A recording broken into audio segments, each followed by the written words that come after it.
हरे कृष्ण कृष्ण कृष्ण हरे हरे। हरे राम राम राम हरे हरे। हरे कृष्ण कृष्ण कृष्ण हरे हरे। हरे राम राम राम हरे हरे। हरे कृष्ण कृष्ण कृष्ण हरे हरे। हरे राम राम राम हरे हरे। हरे कृष्ण कृष्ण कृष्ण हरे हरे। हरे राम राम राम हरे हरे।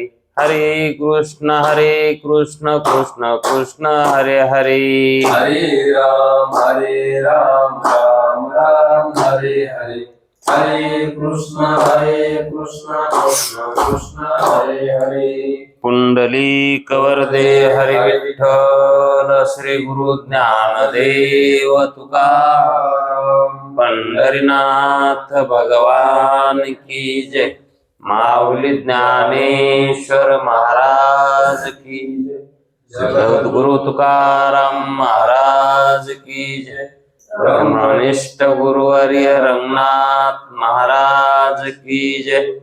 श्री विनायकं गुरुर्नौमि साखरे नाम विश्रुतम् येषां चरण सान्निध्यात् जीवा मुक्ता भवन्ति।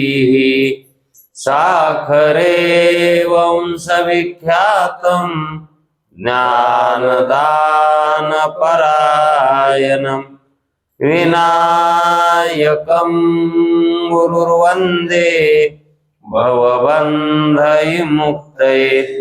श्रीरङ्गनाथं गुरुराजवर्यं मुमुक्षूणां ज्ञानदानेकदक्षं प्रभावती क्षेत्रनिवासिनं नमामि वेदान्तविदां वरिष्ठं। पुण्डलीकवरदे हरिविठ्ठल श्री गुरु ज्ञानदेव तुकाराम पंढरीनाथ भगवान की जय। माऊली ज्ञानेश्वर महाराज की जय। जो आनंद सत्य प्रकाश विभो आणि नाम उपास बुद्धी न जाणे आणि जाणे ही त्यास, तो अपार शुद्ध परमात्मा मीच असे। माझे अपार स्वरूप समुद्रावरती जणू तरंग ब्रह्मा विष्णू महेश गणपती सूर्य चंद्र वरुण यम मिरविती देवी कुबेर ही तैसेची। जो सर्वज्ञ आणि दयाघन मुनी हृदयी ज्याचे करीती ध्यान, त्याचे बुद्धी उपाधी करुणा नित्याभान मजची माझी होतसे। ज्याच्या अज्ञाने भाषे जगत, जसा दोरीवरी सर्प दिसत, परी द्वयी ठाई ना सर्प जगत, ते स्वतंत्र आणि स्वयं ब्रह्म मीची असे। पुण्य पुरुषी सदैव निष्काम, बोध प्राप्ती कारणे भजावा राम, तो मीची आहे आत्माप्त काम, हरी नमन कोणा करावे म्या। जयांचे केलिया स्मरण, सकळ विद्येचे होय अधिकरण, हे चिवंदू श्रीचरण श्री गुरूंचे, ते नमस्कारोनी आता। चल विचार सागर तरंग 5वा परिच्छेद 31वाच। कारण काल आपला तो परिच्छेद पूर्ण झाला नाही, कारण प्रकार चाललाय लयचिंतनाचा, आणि लयचिंतन करायचं म्हणल्यावर त्यामध्ये एक तत्व नाही, अनेक तत्वांचा लय करत करत शेवटी ब्रह्मतत्वापर्यंत जायचं आहे. काल पृथ्वीपासून आपण मायापर्यंत आलोत आणि ती जी माया आहे तीच माया, त्याच मायेला प्रधान असं नाव आहे आणि तिलाच प्रकृतीही म्हणतात. मग नंतर अज्ञान, अविद्या, शक्ती असेही तिचे नाव पडले. कार्य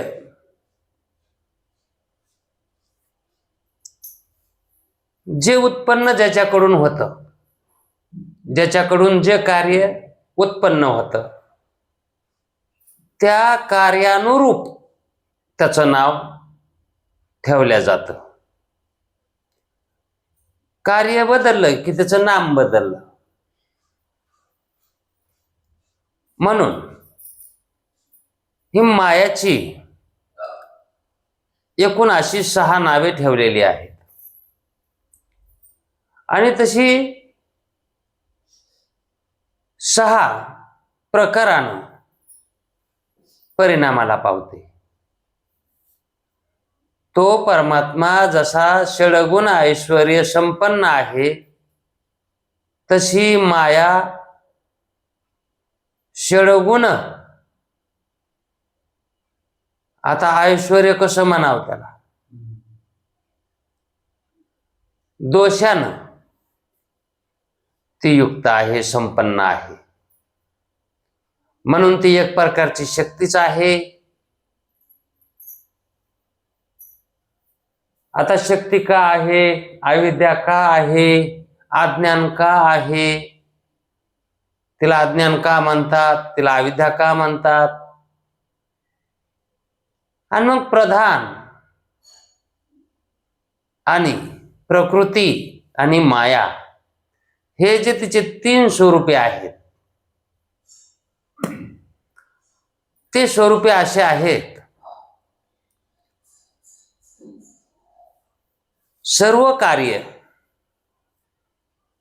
कार्य म्हणजे हे ब्रह्मांडातलं कार्य जे आपल्याला प्रतीला आले ते कार्य आहे. हे सगळं कार्य आपल्यामध्ये लीन करून ज्याच्यामध्ये हे सर्व साठवल्या जाते. लीन करणं म्हणजे साठवणंच आहे ना. प्रलयकाली असणारे जे उदासीन स्वरूप त्याला प्रधान असे म्हणतात. ही प्रधान माया. मग याच मायाला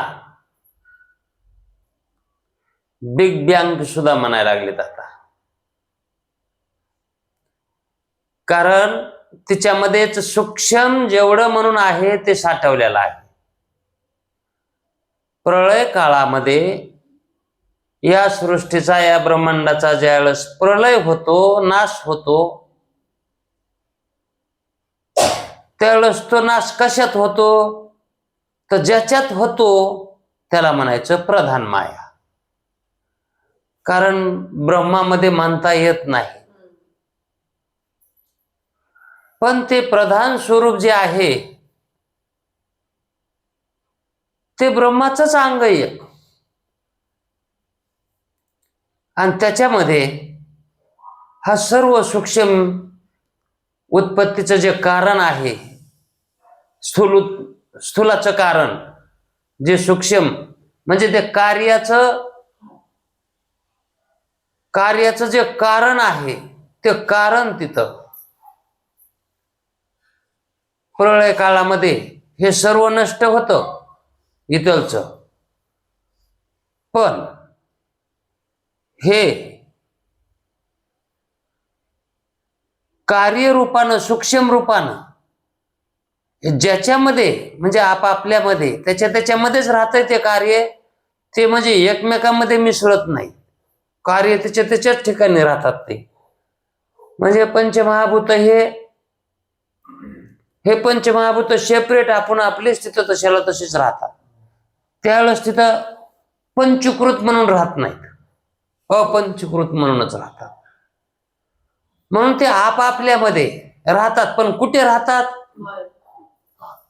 त्या प्रधान नावाच्या माया, म्हणून तिला प्रधान माया म्हटलं आहे. म्हणून प्रलयकाली असणारे जे उदासीन स्वरूप, आता ज्यावेळेस प्रलय होतो त्या काली दृश्य भावाला काहीही नसतं, तिथे दृष्टाही नसतो आणि दृश्यही नसतं. प्रलय झाल्यावर तिथं पृथ्वी म्हणून नसते, जलही नसतं, अग्नी नसतो, वायू नसतो आणि आकाशही नसतं. मग हे सगळं पंचमहाभूत, कारण कार्य करणारे हेच भूत आहेत ना, हे का नाही? म्हणून हे भूत ज्यावेळेस इथं नसतात, कार्यरहित होतात, कार्य मावळतात त्यांच्यातले, मग ते स्वरूपानं त्या मायेमध्ये जाऊन स्थिर होतात, लीन होतात. मग आता इथं तिचं अगोदर जिथं कार्य त्यांचं चालू होतं तिथंच कसं ठिकाण होत असत, त्याला उदासीन स्वरूप म्हणतात. त्याला कोणतं स्वरूप? उदास. जसं मनुष्याला एखाद्या वेळेस उदासी सुटती, का म्हणून सुटती? त्याच्या समोर विषय काही नसतात म्हणून. त्याच्या समोर विषयच काही नसतो म्हणून त्याला ते उदासी म्हणतात. आणि मग ते उदासीन स्वरूप इथं काही घडामोडीच चालत नाहीत, कार्यच होत नाही, कार्यकारण भावच राहत नाहीत. मग तो ते ठिकाण, ते स्थान कसं होईल? उदास होतंय. पावसाळ्यामध्ये सुरुवातीला जरसक पाऊस पडावा, त्याच्यावर पेरण्या व्हाव्यात, आणि थोडे 4-4 बोट धान झाले की वारं सुटावं, मैनाकस सारखं वारं. आणि मग ते आकाशामध्ये तर ढग नसते तर काहीच नसतं, नुसतं वारा असतं, हे का नाही? मग ते आकाश बी उदासल्यावानी दिसतंय आणि पृथ्वीवरले सगळे माणसं, शेतकरी बी उदासीन होतात. का म्हणून विषयच नाही, पाऊसच नाही, तो काय करावं? उदास होऊन जातात. तसं तिथं कार्य आणि कारण शिल्लकच राहत नाही प्रलय काळामध्ये. मग त्या ठिकाणी ती एक आपण अशी कल्पना करा ना, सगळं समजा आता हे सगळं संपलंय, एकाचं करून बघायचं, पृथ्वी पाण्यामध्ये बुडून गेली. एकाचं करून बघितलं तरी चालतंय. पृथ्वी पाण्यामध्ये बुडून गेली, जीवपणा राहिला का कोणी? सगळं जलप्रळय झाला, तो त्याला म्हणायचं जलप्रळय. मग त्या ठिकाणी पूर्वेकडचा समुद्र, उत्तरेकडचा समुद्र, अरबी समुद्र, अटलांटिक महासागर, प्रशांत महासागर, हे सागराचे असे का नाव राहते का पुन्हा? सगळीकडे पाणीच पाणी. आता तसं पाणी बघायला कोणी शिल्लक राहतंय का?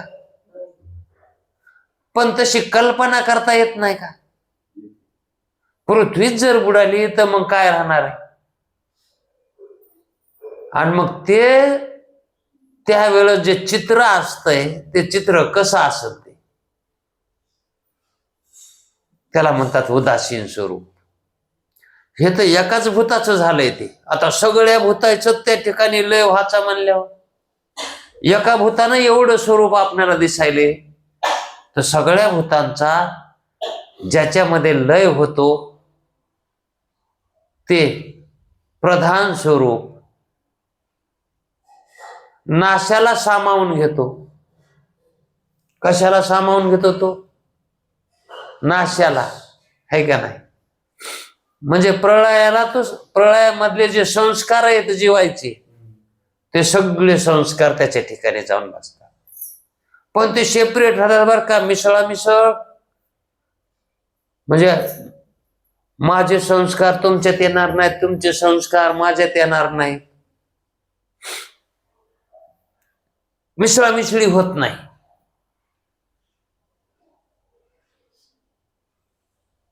याला एक दृष्टांत आठवला होता मागे, एक त्या आगगाडीचा द्याला होता. पण आणखी एक दृष्टांत आठवला होता, तो आता आठवणा झालाय.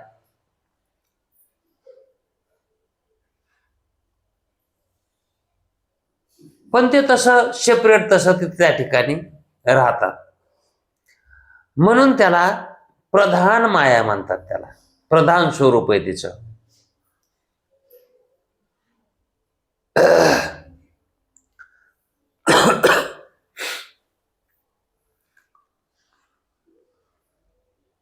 दुसरं तिचं स्वरूप असं आहे प्रकृती. आता प्रकृती कशाला म्हणतात? प्रधान आणि प्रकृती विशेषीकरण दोरीच्या ठिकाणी आहे. आता हे प्रधान स्वरूप जे आहे ना सुरुवातीचं, ते मायाचं स्वरूप आहे बरं का. ते मायाचं स्वरूप आहे. आणि प्रकृती हेही मायाचं स्वरूप आहे. मग ह्याच प्रधानाला आणि प्रकृतीला परा आणि अपरा असंही कुठं कुठं संबोधलं गेलंय. हे प्रधान जे स्वरूप आहे ते परा आहे, आणि प्रकृती जी आहे अपरा आहे. अपरा म्हणजे अलीकडचं, परा म्हणजे पलीकडचं, ब्रह्माच्या जवळचं आणि जीवाच्या जवळचं. म्हणजे ही प्रकृती ज्या कार्याला प्राप्त होते, कोणत्या कार्याला? सृष्टी उत्पन्न करण्यास योग्य तमोगुण प्रधान होते ती. आता उत्पत्ती करायची म्हणल्यावर तमोगुण लागतंय, है का नाही? आणि मग ते तमोगुण प्रधान झाल्याशिवाय उत्पत्ती होत नाही ना. प्रधान म्हणजे विशेषीकरण. ते विशेष झाल्याशिवाय, तमोगुण प्रधान झाल्याशिवाय स्वरूपास, त्या स्वरूपाला प्रकृती म्हणतात. सृष्टीची उत्पत्ती आणि तिला कारण प्रकृती.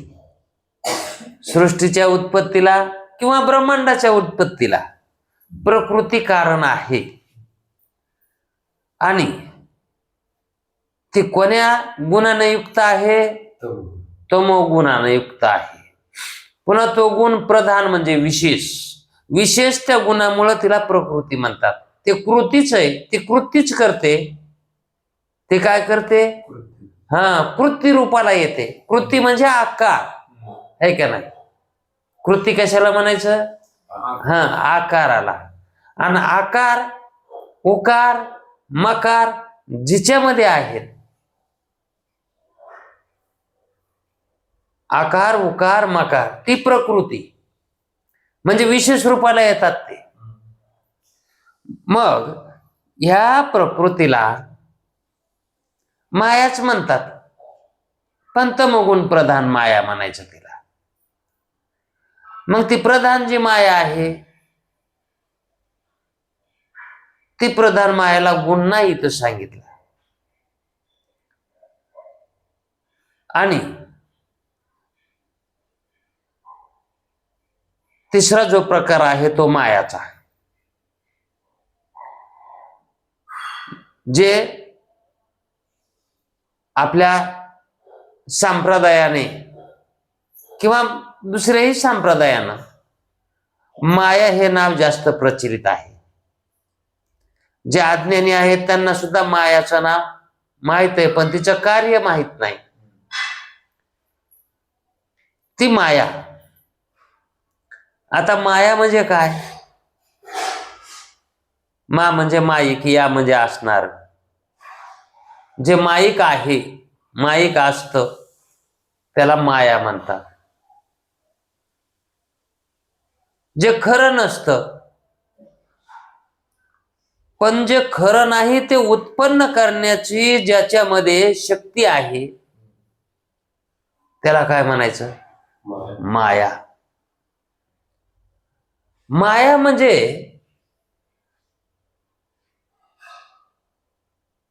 त्याला असं काही ठोस नाव नाहीच. माया या शब्दाचाच अर्थ काही नाही. माया या शब्दाचा अर्थ काय? काही नाही. आणि जर समजा कोणी म्हणलं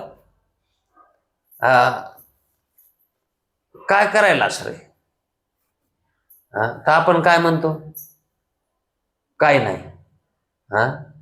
मग काय नाही, माया. आता काय नाही, माया आहे म्हणजे काही नाही. म्हणजे ज्याच्यात काही नाही पण दिसतंय, पण दिसतंय, पण ते वास्तविक सत्य नाही. मग तशा पदार्थाला कोणचे पदार्थ म्हणतात? त्याला इंद्रजाल विद्यामध्ये जे पदार्थ उत्पन्न करतात ते पदार्थ जसे इंद्रजाल विद्येने उत्पन्न करता येतात, तसं ही माया जी आहे ही तशी ते पदार्थ उत्पन्न करते. इंद्रजाल एक अशी विद्या आहे. आता ती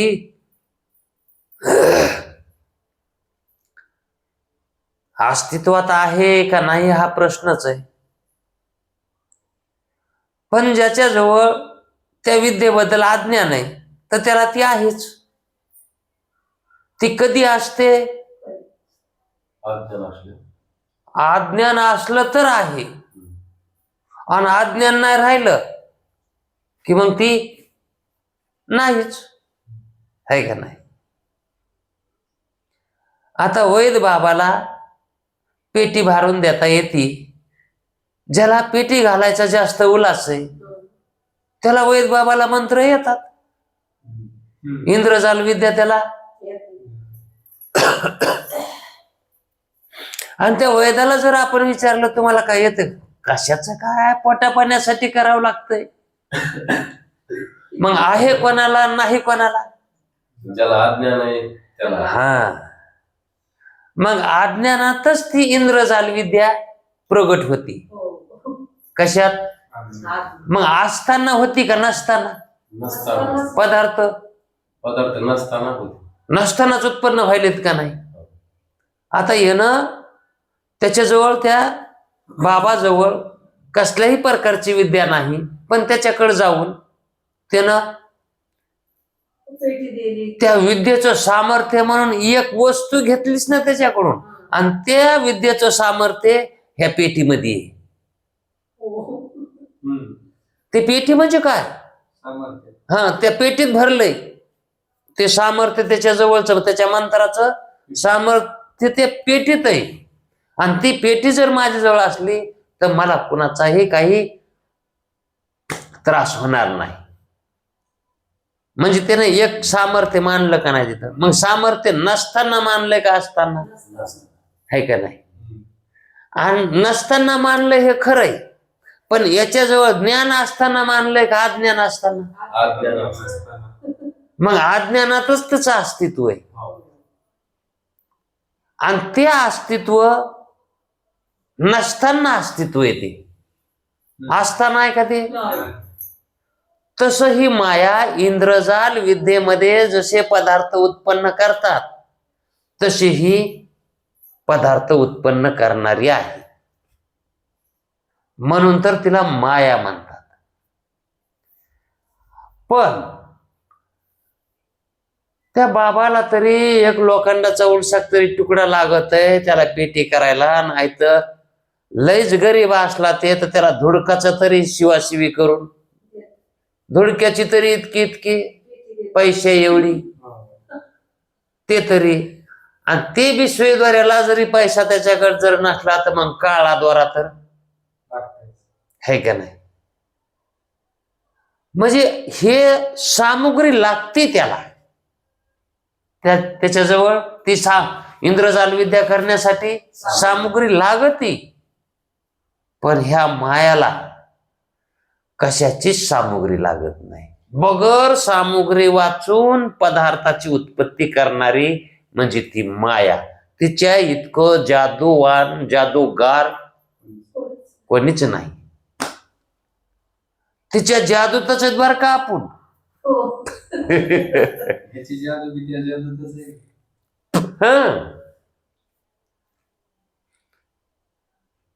पण ही जी इंद्रजाल नावाची जी जादू आहे का,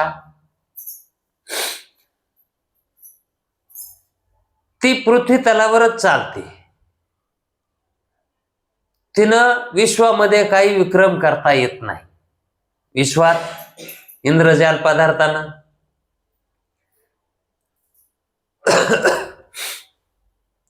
मग त्या मायेला सामुग्री वाचून एवढं ब्रह्मांड निर्माण करता येतंय. आता नंतर सांगायले तर तमोगुण प्रधान झाली. कशी झाली ती? तमोगुण प्रधान झाली, आणि त्या तमोगुण प्रधानानं सृष्टीची उत्पत्ती केली. पण ते तमोगुण प्रधान तिनं कुठून आणलं? रजोगुण कुठून आणलं? सत्वगुण कुठून आणला? रजतम सत्वाची उत्पत्ती कशी झाली? तिनं कुठून निर्माण केली? हा नाही, तिथं अलीकडची विद्या आहे, ते उदाहरण होत. गारवडी जसा पदार्थ करून दाखवितो आपणाला, त्याला इंद्रजाल विद्या म्हणायची. पण त्याला सामुग्री लागती ना. त्याला साखऱ्या करून द्यायचा असेल तर माती लागती, सर्प करून द्यायचा असेल तर दोरी लागती, पैसे करून द्यायचे असतील तर कागद लागत आहे, सामुग्री लागते. पण तशी मायाजवळ सामुग्री कुठून आली? कारण ती कुठे असते? ब्रह्माच्या आश्रित असते. मग ती सामुग्री सहित मानायची का तिथं? सामुग्री सहित म्हणलं तर ते ब्रह्म तिला आश्रय द्यायलाच नसता, ब्रह्माच्या आश्रित झालीच नसती. मग तिथं तिला शुद्ध सत्वगुणी मानलंय. ती कशी मानली? ईश्वराला जी उपाधी आहे ती कोणाची सांगितली? आणि तिलाच माया म्हटलंय ना. तिला अविद्या म्हणलं नाही, तिला प्रधान म्हटलं नाही, तिला माया म्हटलंय. मग ती माया कशी सांगितली? शुद्ध सत्वगुण वती सांगितली.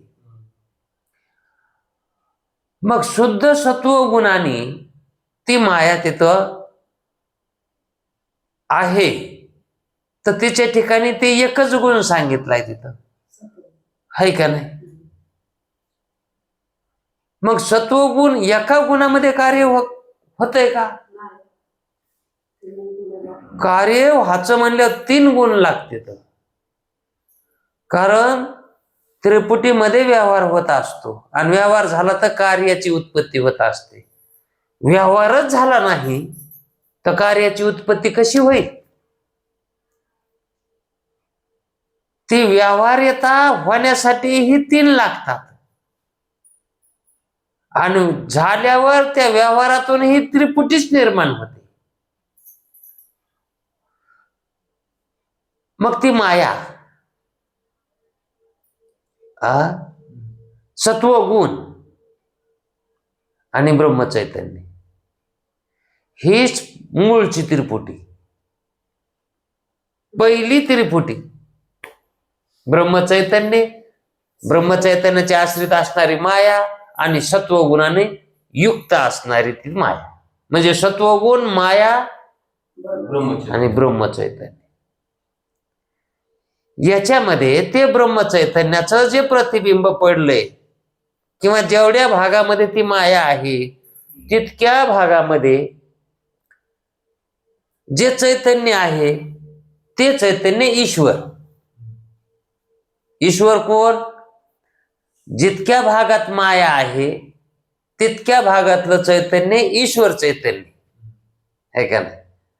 आणि मग तेच चैतन्य त्या माया उपाधीनं कसं झालं? प्रधान झालं. तिथं प्रधान विशेष स्वरूप आलं का नाही तिथं त्याला? ईश्वर म्हणल्यावर विशेष. मग त्याच्यामध्ये जवळ त्याला सत्वगुण होता है का नाही. आणि त्या सत्वगुणाच्या योगानं त्यांनी हे सगळं शुभ कार्य केले. हे सर्व शुभ कार्य झालं. त्या मायाच्या याच्यातून त्यानं इच्छा तशी इच्छा निर्माण केली हे का नाही. मग त्या इच्छेमध्ये जगताची निर्मिती ह्या संकल्पनामध्ये, ईश्वराच्या संकल्पनामध्ये आहे ना. पण मायाला जवळ घेतल्याशिवाय, म्हणजे मायाशिवाय त्याला करता आलं नाही. कारण त्याला जी इच्छा झाली ती मायेमुळे झाली. मग ती मायाची इच्छा मानायची का ईश्वराची मानायची? पण ती माया आणि चैतन्य हे दोन्ही मिळून ईश्वर आहे हे लक्षात घ्यायला पाहिजे. आधी स्वतंत्र माया माया नाही आणि स्वतंत्र ब्रह्मचैतन्य ईश्वर नाही. ब्रह्मचैतन्य अधिक माया बरोबर ईश्वर आहे. आणि त्या ठिकाणी फक्त त्यांना सत्वगुणाचं सहकार्य घेतलेले, सत्वगुणाने युक्त सांगितली माया. आता तसं मानायचंय, पूर्वजांनी तसं सांगितलंय आपल्याला, शास्त्रामध्ये तसं नमूद आहे. म्हणून हे ब्रह्मांडाची उत्पत्ती त्या मायानंच केलेली आहे, म्हणजेच ईश्वरानं केली. आता मायाने केली म्हणलं काय आणि ईश्वरानं केली म्हणलं काय? एकट्या मायाला करता येते का? आणि एकट्या ईश्वराला, म्हणजे त्या चैतन्याला, त्याला ईश्वर म्हणताच येत नाही. ईश्वर म्हणलं की माया त्याच्यात आली हे का नाही.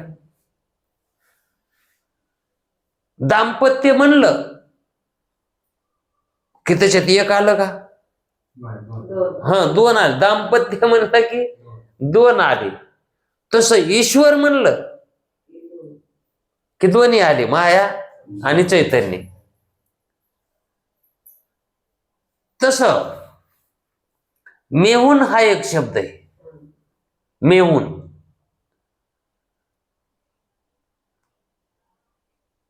पती पत्नी जे असतात ना, हे यांना मेहुन म्हणतात. त्या दोघांचा मिळून एक शब्द आहे मेहुन.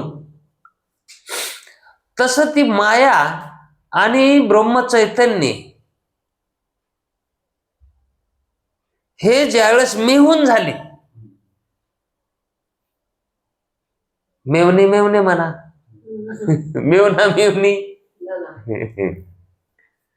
त्यावेळेस त्या ठिकाणी त्यांना उत्पत्ती करायचं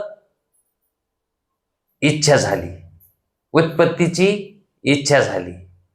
आणि कोण्या गुणानं? सत्व गुणानं. मात्र त्या ठिकाणी मग त्या ठिकाणी ईश्वराची इच्छा आहे, संकल्प येतो. कर्तुम अकर्तुम अन्यथा कर्तुम शक्ती त्याची ती. जशी इच्छा करील ईश्वर, जशी इच्छा होईल त्याला, तसं त्या ठिकाणी पदार्थाची उत्पत्ती. अचाट शक्ती ती, है का नाही? म्हणून ज्याप्रमाणे इंद्रजाल विद्येने, हे उदाहरण आहे, ज्याप्रमाणे इंद्रजाल विद्येने देश कालादी सामुग्री वाचून दुर्घट पदार्थाची उत्पत्ती होते, दुर्घट पदार्थाची उत्पत्ती होते, त्याप्रमाणे असंग अद्वितीय ब्रह्माच्या ठिकाणी, आता ब्रह्म कसं आहे? असंग आहे आणि अद्वितीय आहे, त्याच्यासारखं दुसरं कोणी नाही. आणि त्या ब्रह्माच्या ठिकाणी इच्छादी दुर्घट पदार्थाची उत्पत्ती करते कोण? ती माया. म्हणजे ईश्वराच्या ठिकाणी ब्रह्मच. आता ईश्वर कोण आहे? ब्रह्मच आहे. मग ज्या ती शुद्ध ब्रह्माकडे जाते का? तिच्यामध्ये जे चैतन्य आहे का त्याच चैतन्याच्या ठिकाणी, ब्रह्माच्या ठिकाणी अद्वितीय. आता ते अद्वितीय त्याच्या ठिकाणी कुठे द्वैत आहे? ईश्वराच्या ठिकाणी बी द्वैत नाही. म्हणून त्या अद्वितीय ब्रह्माच्या ठिकाणी इच्छादी दुर्घट पदार्थाची उत्पत्ती करते. आता हे दुर्घटच आहे. याच्यामध्ये दुर्घट म्हणजे नियमाच्या बाहेर, तिथं कोणता नियम लागतच नाही, त्याला म्हणायचं दुर्घट. म्हणून तर ते देवीला दुर्घट, दुर्घट भारी, ती दुर्घट तिथं म्हणावंच लागते. तुझं विन संसारी अनाथ नाथे आंबे करुणी विस्तारी. पण त्याच्यात मी पडलो आंबे, आता मला काहीतरी त्याच्यात मी आहे, ते ये ना काय तर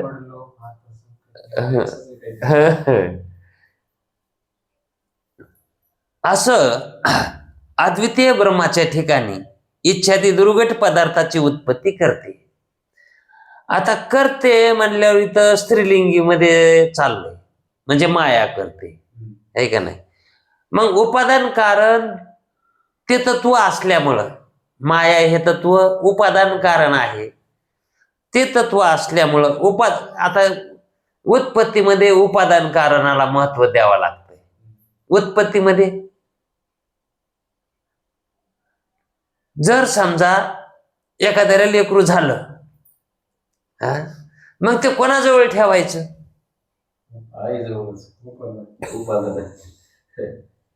ते निमित्त कारण म्हणतं का? नाही.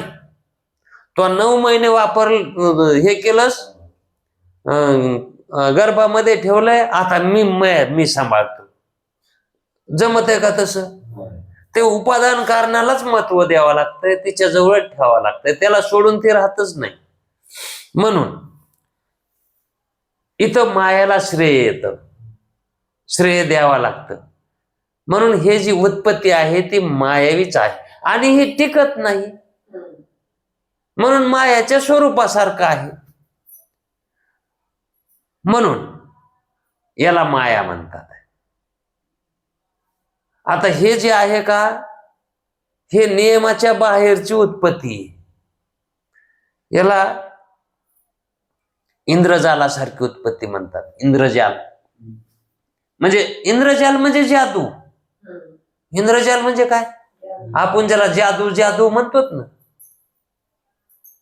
ते नुसतं अशी छेडी फिरवले की गावात तयार होतंय. ते दाखवित येतं, पण प्रत्यक्षात होतंय का नाही कोणाला ठाऊक. पण इंद्रजाल म्हणजे काय हे तर कळायला पाहिजे ना.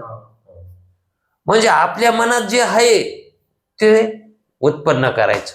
आता इंद्रजालासारखं एक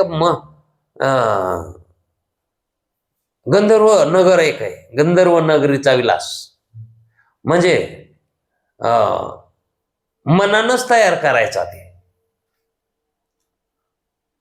त्या इंद्रजालापेक्षा हे दृष्टांत समजायला चांगला आहे, कारण याचा अनुभव आहे आपल्याला. पण इंद्रजाल विद्येचा अनुभव कुठे? जसं मनोनगर, मनानं उत्पन्न केलेले गाव, मनानं उत्पन्न केलेले मनुष्य, मनानं उत्पन्न केलेले जनावर, रस्ते, झाड, झुडप, हे जसं जो उत्पन्न करतो त्याला प्रतीतीला येतंय. ते या चक्षुषेंद्रियाने येणार नाही, पण मनानं ते प्रतीतीला येतंय, मनाला दिसत आहे. आणि त्यानंच केलेलं असतंय ना ते, आणि त्यालाच दिसत आहे. मग ते जसं उत्पन्न करता येतंय मनानं, तसं हा ईश्वर काय करतो? ह्या ब्रह्मांडाची उत्पत्ती करतो. कशानं? त्याच्या मनानं. मग हे जे उत्पन्न केलेलं आहे ते त्याचं मनच आहे, ही त्याची बुद्धीच आहे. इतका काळ तू राहाय असा निश्चय केलेला. म्हणजे हे गंधर्व नगरासारखंच आहे. हे जे आपलं जे हे सृष्टी आहे ते त्याचं गंधर्व नगर, कारण ते कल्पित मानतंय. आपण कल्पित कुठे मानतो? मग गंधर्व नगर आपण कुठे मानतो? सत्य ते कल्पितच मानतो, मनानं उत्पन्न केलेलं ते कुठे खरं मानतो? तसा ईश्वर याला खरं मानित नाही. याला म्हणायचं मनकल्पित. जसं पदार्थाची उत्पत्ती जे म्हणलं ते आचाट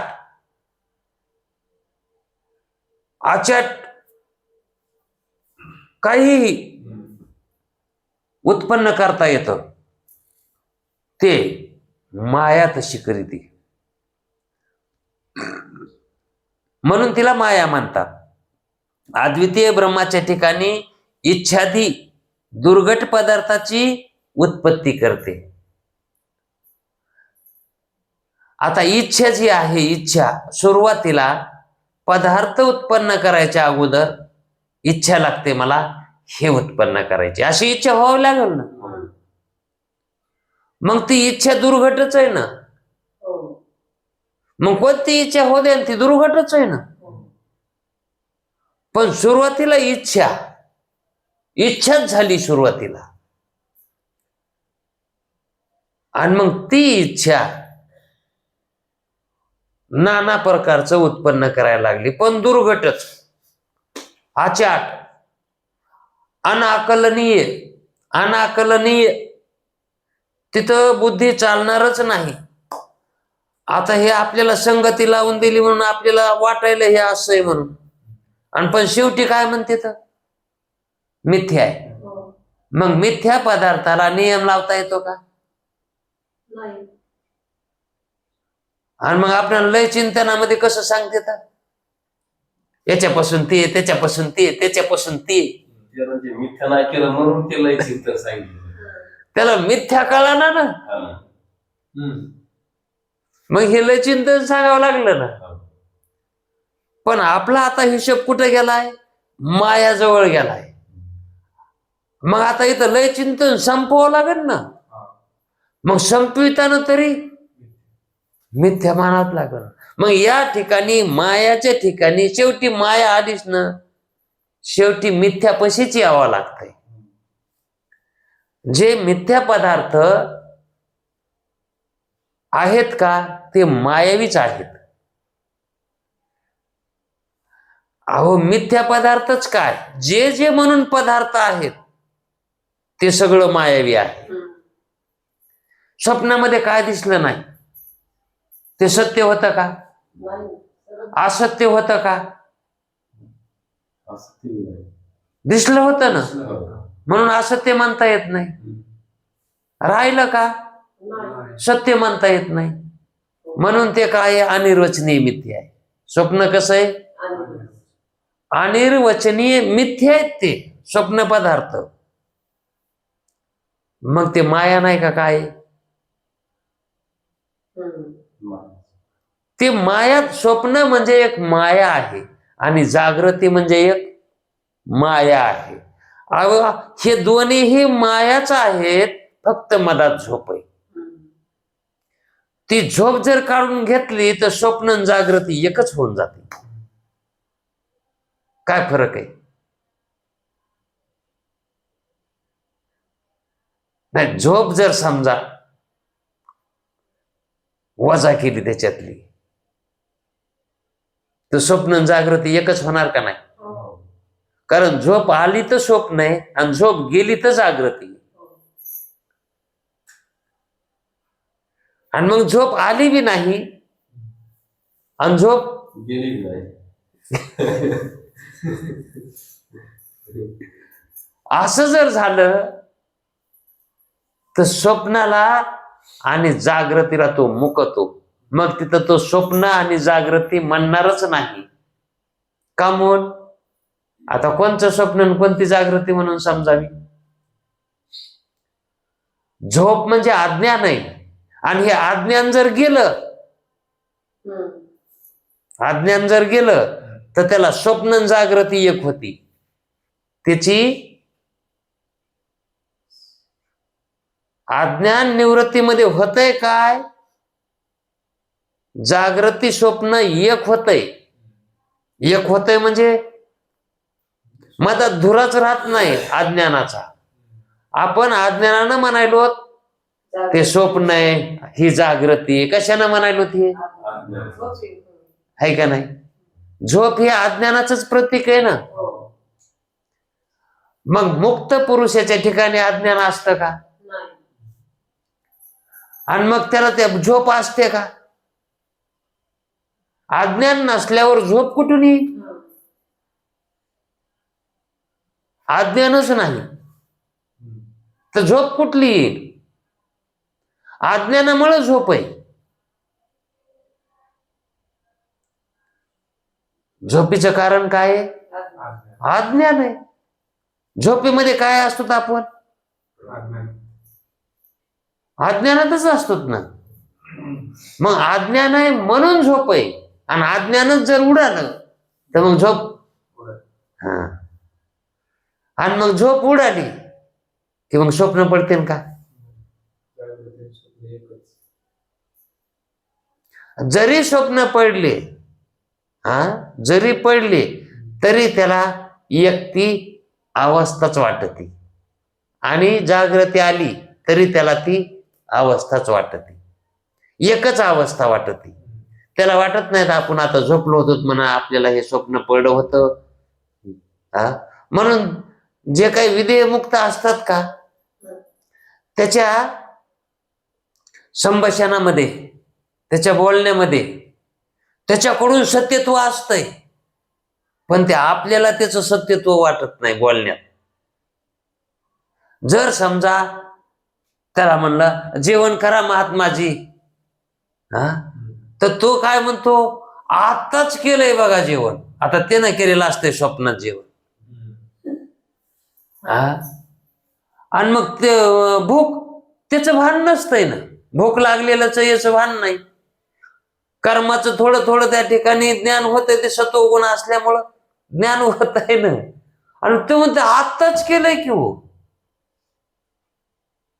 आणि तिथं ते किती दिवस एकाच जाग्यावर बसलेला असतं तिथं, आणि ते म्हणते आत्ताच केलंय.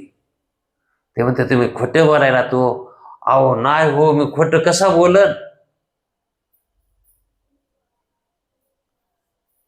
मग ते म्हणते ताट दिसाना, काय नाही काय ते काय मला माहित नाही, पण मी जेवण केलं म्हणते.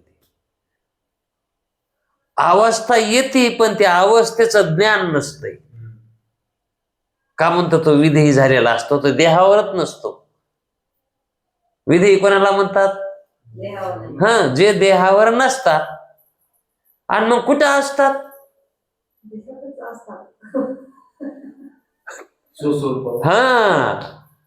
त्याची वृत्ती स्वरूपाच्या ठिकाणी असते आणि ती आनंदित असते. तो उपाशी राहिला काय आणि जेवला काय त्याला त्याचं भान नसतंय. भेटलं तर खाणार, नाही तर भेटलं तरी खाणार नाही.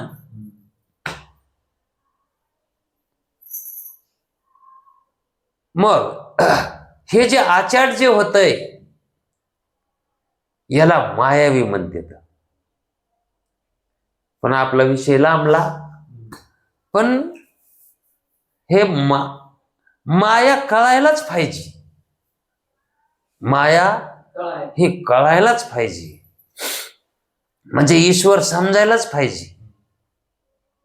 ईश्वर कळाल्याशिवाय ब्रह्म कळतच नाही, है का नाही? म्हणून अद्वितीय ब्रह्माच्या ठिकाणी इच्छादी दुर्घट पदार्थाची उत्पत्ती करते.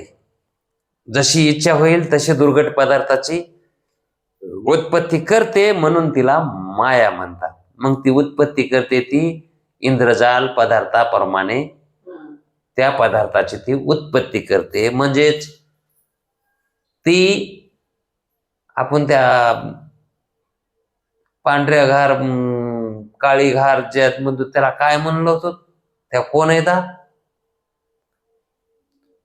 विद्या विद्या शिकणारे बंगाली विद्या येणाऱ्या, त्याला काहीतरी म्हणतात ना, म्हणतेच. पण ते याला जसं वैद्य म्हणतो ना आपण, तसं म्हणजे तशी ही माया आहे. आता माया म्हणजे काय, एखादा असं काही अवयवान अशी ही धरायची का, तसं नाही. एक जसं आता हे आकाश हे सगळं हे मिळून सगळं मिळून माया, सगळं मिळून ईश्वर.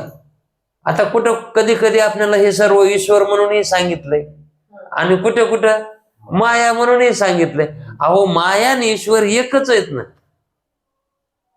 त्या हे दोघाचे दोन अंगानं ती एक झालीत. याचा अर्ध अंग आणि त्याचा अर्ध अंग, म्हणून ती एक झालेली त्या दोघाच्या येणं. असं अज्ञान हे एक त्याचं स्वरूप आहे. आता अज्ञान काऊन म्हणायचं, स्वरूपाचे आच्छादन करते म्हणून अज्ञान म्हणतात. झाकून टाकतं, हे का नाही? आभाना पादक आवरण आणि असत्वा पादक आवरण, हे जे आवरण आहेत का,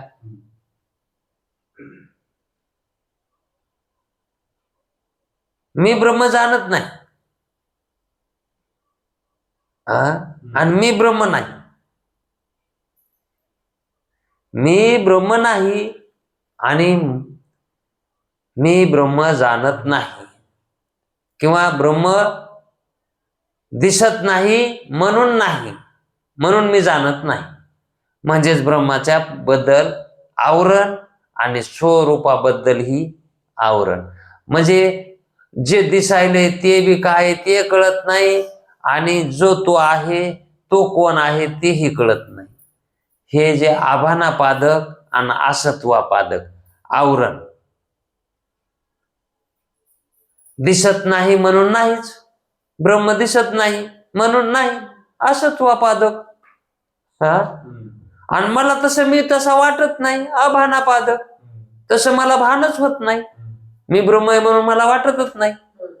हे जे आवरण आहेत का, हे आवरण स्वरूपाला जाणू देत नाहीत, म्हणून त्याला अज्ञान म्हणतात. मग त्याला न कळू देणाऱ्याला काय म्हणायचं? आता एखाद्या बिल्डिंग समोर चोपदार भालदार येतं आणि जाऊ द्या, त्याला काय म्हणायचं? आवरणच आहेत ना ते, दार आवरलं, आवरण, ते मला जाऊ देत नाहीत ना. तस हे चोपदारासारखेच आहेत, हे स्वरूपाकडे जाऊ देत नाही. आभानापादक आणि असत्वापादक, यायलाच भालदार चोपदार म्हणायचं. मग हे अज्ञान स्वरूपाचे आच्छादन करते. आता कशाचं करतंय आच्छादन? हे स्वरूपाचं करतंय, म्हणजेच आत्म्याचं आच्छादन करते, आत्म्याला झाकून टाकते, है का नाही?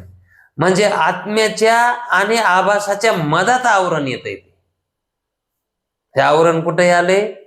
दोघाच्या मधात यायले, म्हणून अज्ञान म्हणतात. मग आपल्याला ते आवरण आपल्यावर मानायचं का त्याच्यावर मानायचं? मागे सांगितलं होतं ना, आवरण आभासावर आहे का कुटस्थावर आहे? आभासावरच नंबर.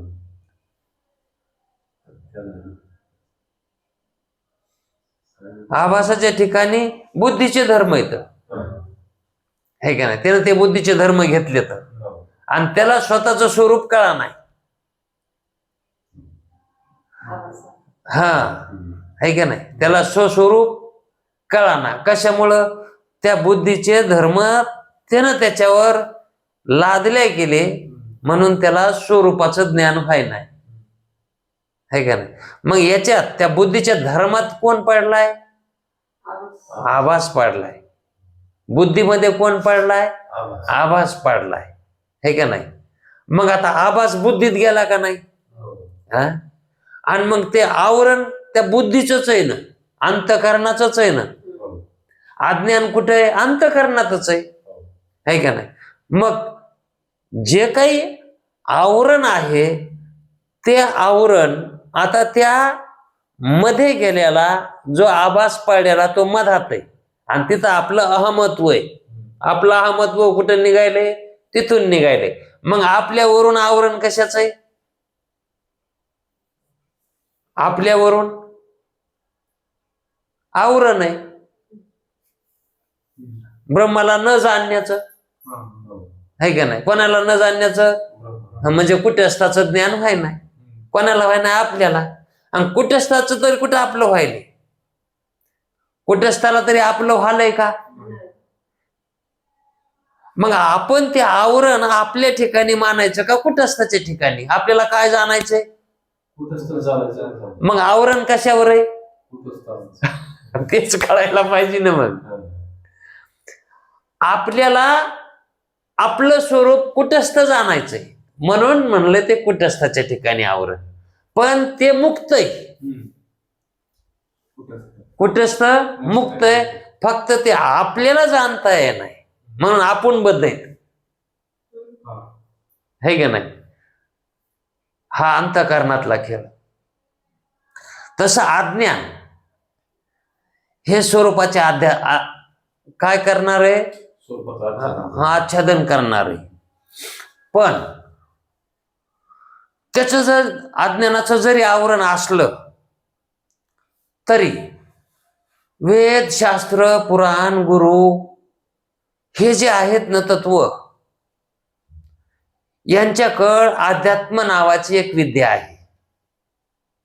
यांच्याकडं काय आहे? अध्यात्म. ही विद्या काय करते? हिला नाव ब्रह्मविद्या आहे. या विद्येचं नाव काय? हा, आत्म्याचं ज्ञान करून देते म्हणून तिला अध्यात्म विद्या म्हणायचं.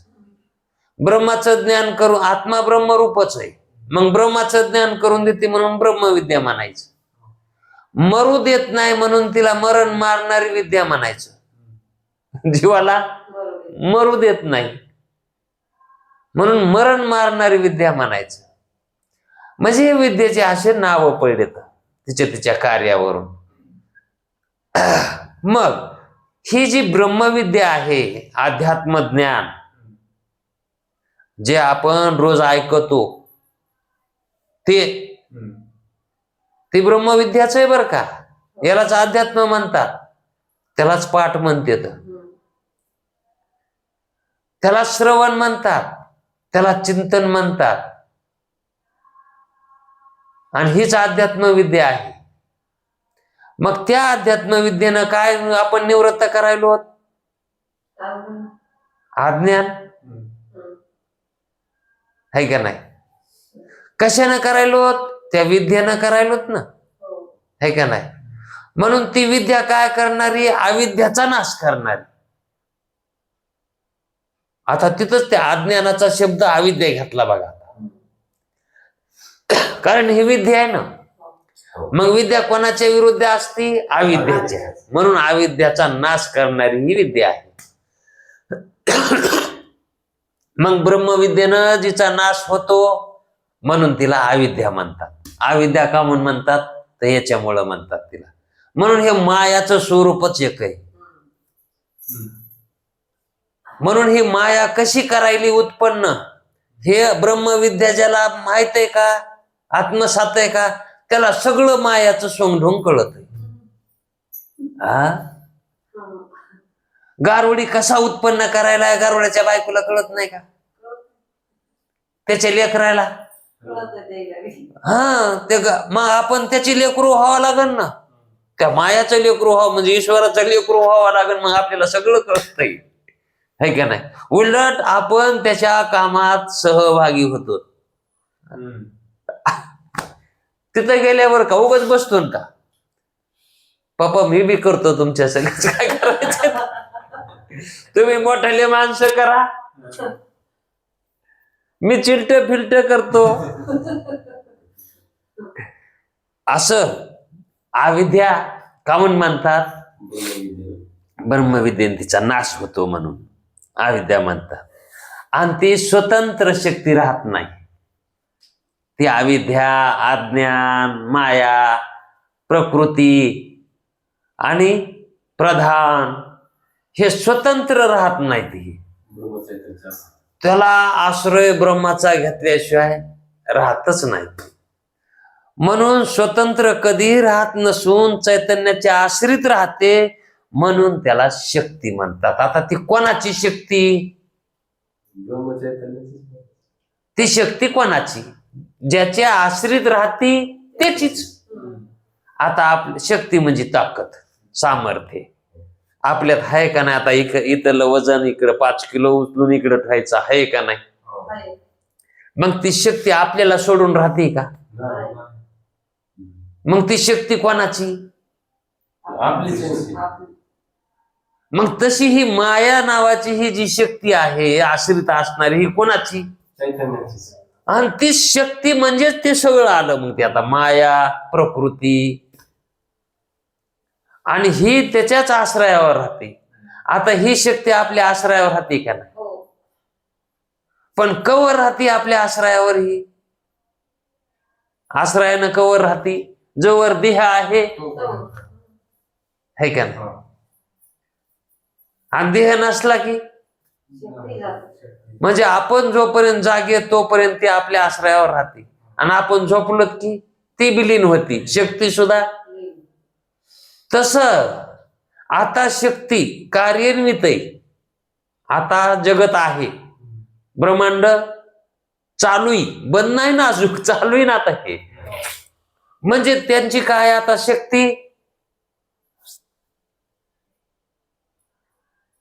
ब्रह्माची शक्ती आता सतेज आहे, म्हणजे जागी आहे.